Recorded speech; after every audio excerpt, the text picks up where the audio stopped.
Bienvenidos, mi nombre es Alejandra Pérez y me da mucho gusto estar de nuevo con ustedes. Le damos la bienvenida a su podcast La Salud y el Mundo y a continuación el día de hoy abordaremos dos temas de súper importancia como son la discriminación y la salud y la inequidad y la salud. A continuación hablaremos un poquito acerca de qué se trata cada uno de los temas y cómo es que este impacta en México.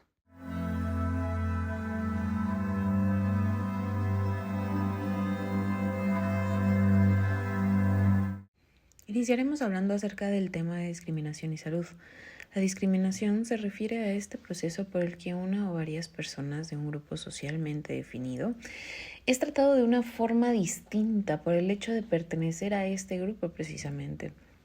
Eso se trata de un fenómeno socialmente estructurado y sancionado, el cual generalmente viene justificado por una ideología y que también está expresado como interacciones entre individuos e instituciones. Además, algo que es súper importante es que mantiene y reproduce tanto las relaciones de dominación y subordinación. Siempre en esta parte de la discriminación va a haber una persona dominante y un subordinado. Esto va a determinar qué privilegios tienen ciertos miembros de los grupos dominantes y qué privilegios van a carecer o no van a tener las personas que pertenezcan al grupo de la subordinación. Dentro del ámbito de la salud existen diferentes tipos de discriminación.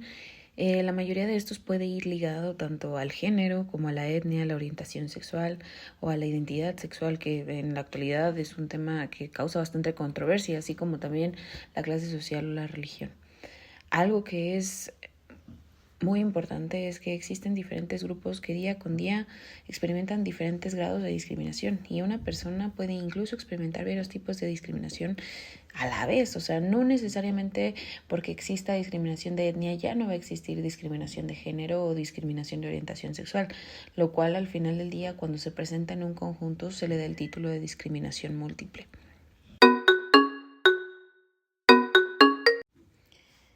Existe también la discriminación estructural, institucional o interpersonal. Esta discriminación estructural generalmente incluye todas las formas o sistemas por los cuales las sociedades fomentan la discriminación, es decir, acceso a vivienda, acceso a sistema educativo, en este caso, acceso a la salud, lo cual de alguna manera fortalece las creencias y valores discriminatorios. Esto es algo que se presenta en el ámbito de salud de manera importante, pues se refiere a las políticas o prácticas discriminatorias que se realizan dentro de estas instituciones de salud para no ofrecer los mismos servicios o los mismos beneficios a todos los rubros o a todos los grupos que se encuentran presentes dentro de esta institución. Algo que es súper importante mencionar es que la OMS considera la discriminación como un factor determinante de la salud en las personas. Es decir, el hecho de que exista mayor discriminación pues evita que haya un acceso real a la salud por parte de todos los grupos, ¿no? A lo largo de los años han proliferado los estudios que analizan la asociación entre la discriminación y la salud y la verdad es que se ha centrado muchísimo en la discriminación interpersonal, dado que de alguna manera es la forma en la que más se presenta cuando hablamos de un tema de salud. La discriminación en la atención sanitaria está tristemente extendida en todo el mundo y adopta muchas formas. Supone una violación de los derechos humanos más fundamentales y afecta tanto a los usuarios como a los servicios de salud, incluyendo incluso a los trabajadores sanitarios, ¿no? Que con base a cuestiones de origen étnico, preferencia sexual, estereotipos de alguna cuestión como cuestiones migratorias o incluso antecedentes penales pueden determinar muchísimo el alcance y la atención sanitaria que se les va a dar. Algo súper importante es que la discriminación también afecta a los determinantes sociales de la salud, es decir, para muchas personas la interacción con el sistema de salud es su única conexión con una institución estatal, lo cual configura directamente su experiencia como ciudadano. O sea, hay gente que si no es a través de un servicio de salud jamás entrarían en contacto con alguna institución estatal, lo cual de alguna manera pues provoca un desconocimiento y una situación compleja en comparación con personas que tienen mucho más acceso a instituciones estatales y al final del día, pues en muchas ocasiones complica mucho el alcance, la atención y los beneficios que pueda llegar a tener este grupo discriminado.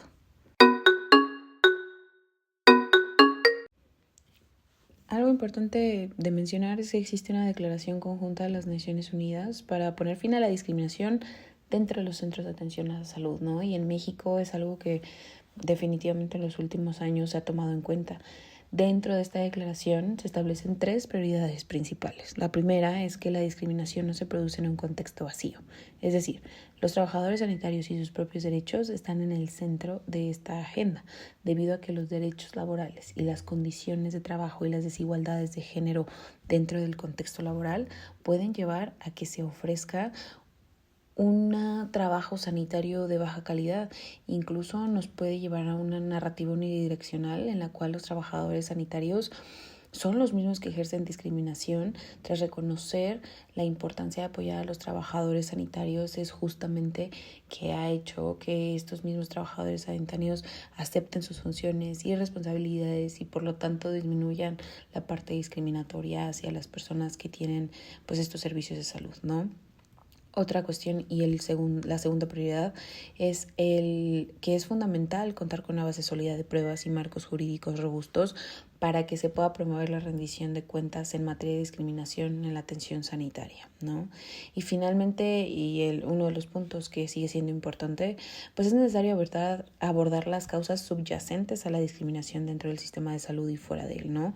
¿Cuál es la razón por la cual se está presentando esta discriminación específicamente en ese sector, ¿no? Contemplar los diferentes sectores, los diferentes organismos y las diferentes personas que colaboran dentro del ámbito de salud para entonces poder determinar cuál es la causa específica de esta discriminación, ¿no? Y entonces así darle una solución.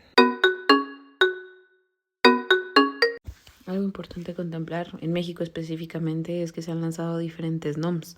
Esto con el objetivo pues de proteger a las personas al momento de recibir atención en materia de salud, ¿no? Con respecto a la NOM 39 que nos ayuda a dar una guía con respecto al bienestar de la población en cuanto a salud sexual y salud mental. Otro ejemplo muy claro es la parte de la NOM 039, ¿no? Que habla que se enfoca en materia de certificación de la discapacidad, ¿no? Existen, como podemos ver, diferentes NOMs que al final del día nos ayudan a dar una guía y un enfoque para evitar justo situaciones o posibles situaciones de discriminación.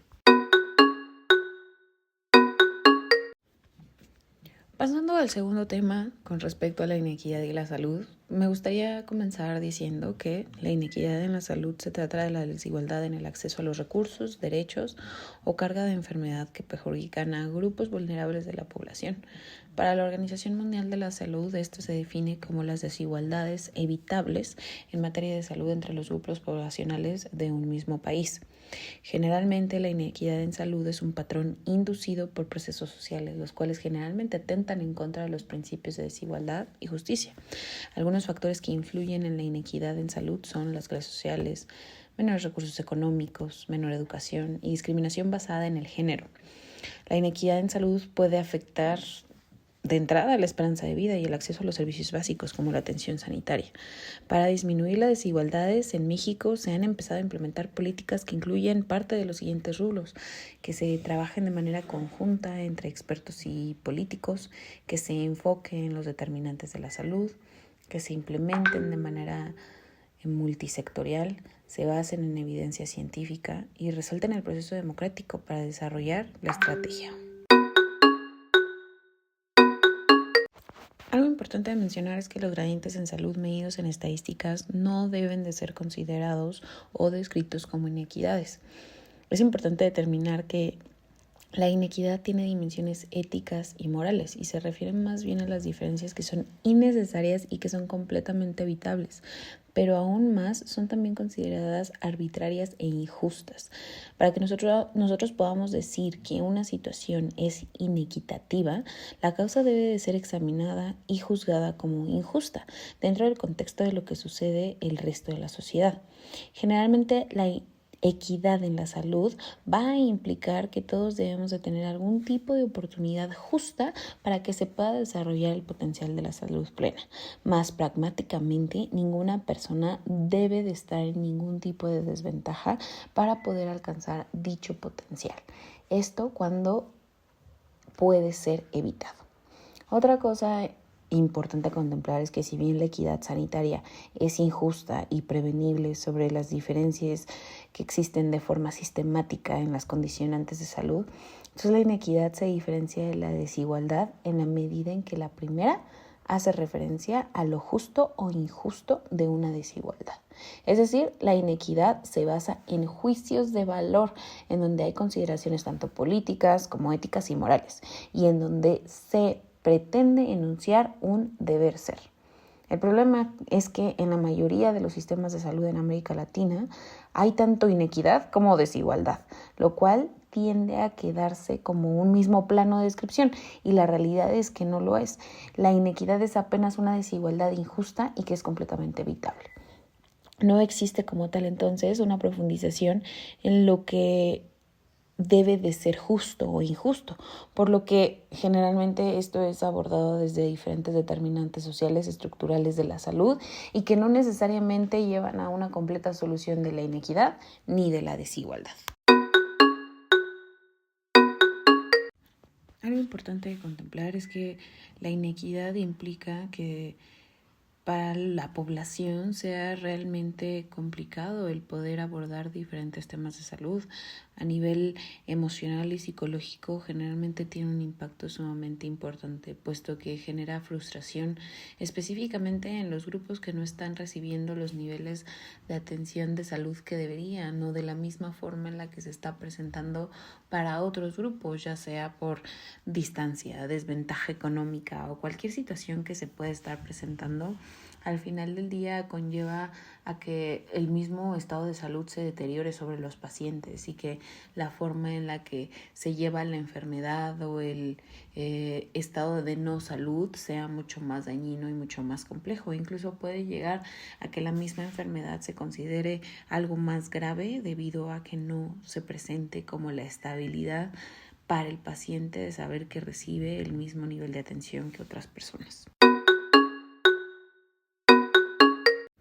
Finalmente, y en el marco de los determinantes sociales de la salud, esta es entendida como un derecho humano y cuyo objetivo es impactar en las desigualdades sanitarias que provocan brechas entre los diferentes grupos humanos.